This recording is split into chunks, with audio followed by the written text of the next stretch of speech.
여러분 안녕하십니까? 손상대TV의 준PD입니다. 좀 제가 질문 한 가지를 먼저 시작하고 방송을 시작할까 하는데요. 우리 시청자 여러분들은 이 정권 교체에 있어서 가장 걸림돌이 뭐라고 생각하십니까? 뭐 인물을 꼽을 수도 있고 뭐 사건 사고를 꼽을 수도 있고 뭐 다양한 의견이 있을 것 같은데, 저는 개인적으로 이 정권 교체에 있어서 가장 걸림돌은 이 정치인 개개인의 욕심 때문이라고 생각을 합니다. 그러니까 이 정권 교체라는 명분 아래 모든 욕심을 다 내려놔야 함에도 불구하고, 더 나아가서 우리 국민들의 열망이 그렇게 큼에도 불구하고 그 열망을 이용하여 자신들의 욕심을 채우는 사람들이 존재하고 있기 때문에, 저는 이 정권 교체가 이것 때문에 가장 어려워질 거고 어려워질 것 같다라고 말씀을 드리는 것입니다. 자, 그런 가운데 계속해서 자기 정치에 대한 얘기를 하고 있는 사람이 있어서 오늘은 좀 그 얘기를 해볼까 하는데요. 바로 국민의힘 당대표인 이준석입니다. 자, 국민의힘 당대표인 이준석이 오늘 관훈클럽 토론회에 나와서 최근 자신과 관련된 논란에 대해서 입장을 밝혔는데요. 결론부터 말씀을 드리자면 반성의 기미는 1도 없고 이렇게 말을 했습니다. 자기 정치를 하려고 한다는 지적을 받으니 많이 위축이 됐다고 하면서도 다시 제 길이 옳다고 생각하고 가보려고 한다, 이렇게 말을 한 것인데요. 자, 그러니까 결과적으로 지금까지 보였던 이준석 리스크를 또다시 행해겠다는 포부를 국민 앞에 밝힌 것이나 다름이 없습니다. 자, 저는 개인적으로 좀 물어보고 싶어요. 도대체 이준석이 생각하는 옳은 길이라는 게 무엇인지.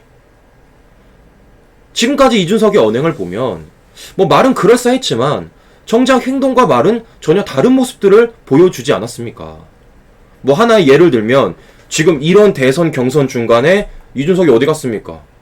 휴가에 개인 택시 면허 따겠다고 간 사람이 바로 이준석입니다. 전 이준석한테 물어보고 싶은 거예요. 이게 이준석에게 옳은 길입니까? 이준석의 옳은 길이 너무 고차원적인 생각이라서 국민들이 이해를 못하는 겁니까? 이준석이 아무리 옳은 길이라고 글을 써놓는다고 하더라도 국민들은 그것을 지금 이준석 리스크라고 읽고 있는데, 왜 혼자서만 그것이 옳은 길이다, 혁신이다, 새로움이다 라면서 고집을 부리고 있느냐는 겁니다. 무엇보다 생각해 보십시오. 이준석을 당대표로 뽑아준 가장 큰 이유가 무엇입니까? 이준석의 자기 정치를 하라는 게 아니라, 이준석이 옳다고 생각하는 길을 가라는 것이 아니라 정권 교체에 대해 희생을 하라는 거예요. 이준석이 자기 정치를 하던, 이준석이 생각하기에 본인이 옳은 길을 가던 말던 일단 정권 교체부터 해놓고 하던지 말던지 해야 되는 것인데, 최근 이 야당의 행보를 보면 정권 교체에 있어서 이준석이 가장 큰 리스크로 꼽히고 있지 않습니까? 그런 이준석이 심지어 당대표까지 하고 있으니 이 정권 교체의 상황 속에서 국민들이 얼마나 불안해하고 있는 거 아닙니까?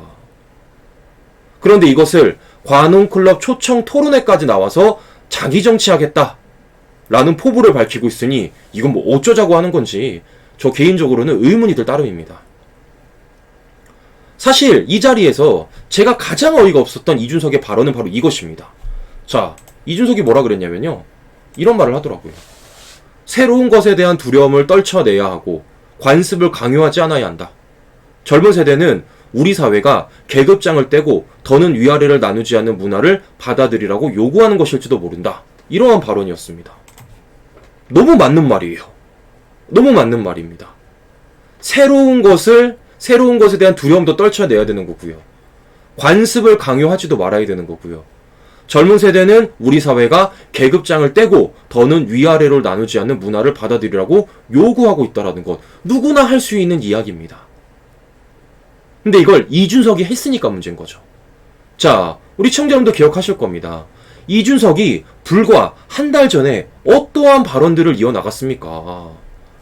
자, 기억하시죠? 윤석열 후보와의 녹취 내용 중에 무슨 내용이 있었습니까?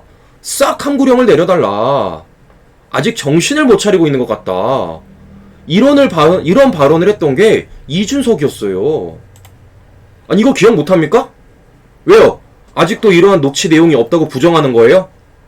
아니, 앞에서는 계급장을 떼자고 말하면서 뒤에서는 가장 그 누구보다 당대표라는 계급장을 휘두르고 있는 게 이준석인데 뭔 계급장을 떼자는 얘기를 하고 있냐는 겁니다. 아니 뭐라고요? 새로운 것에 대한 두려움을 떨쳐내고 관습을 강요하지 말아야 한다고요? 제발 본인이 그동안 어떤 행보를 보였는지를 좀 되돌아보고 새로움이라는 단어를 거론하기를 저는 바라도록 하겠습니다. 무엇보다 제발 한 가지만 부탁을 할게요. 좌파들이 하는 프레임질 좀 그만하세요. 자, 이준석의 발언을 보십시오. 새로움, 젊은 세대 어떻게 하고 있습니까?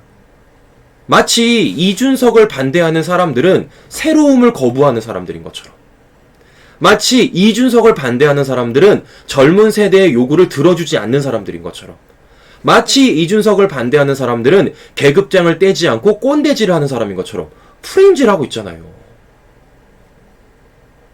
젊은 세대, 새로움, 그 어떤 단어 하나도 이준석 본인에게 어울리지 않음에도 불구하고, 아니 이준석 본인이 가장 새롭지 못하면서 본인은 새롭고 본인을 반대하는 사람들을 구식인 것처럼 말하고 있으니 제발 이딴 프레임질 좀 그만하라는 거예요.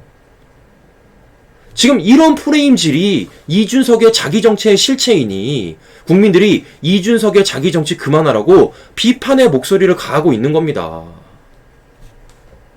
누차 말씀드리지만 그동안은 이준석이 큰 역할을 맡고 있지 않아서 국민들이 이준석의 과거에 크게 신경을 쓰지 않았습니다. 그래 잘 몰랐겠죠.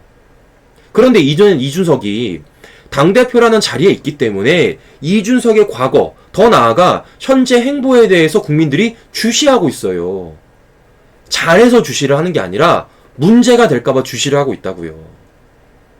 그리고 불과 한 달 전에 우리 국민들은 이준석이란 사람이 어떤 정치인지에 대해서 파악을 했습니다. 분명히 이야기합니다. 당대표는 이준석 개인의 자기 정치하라고 준 자리가 아닙니다.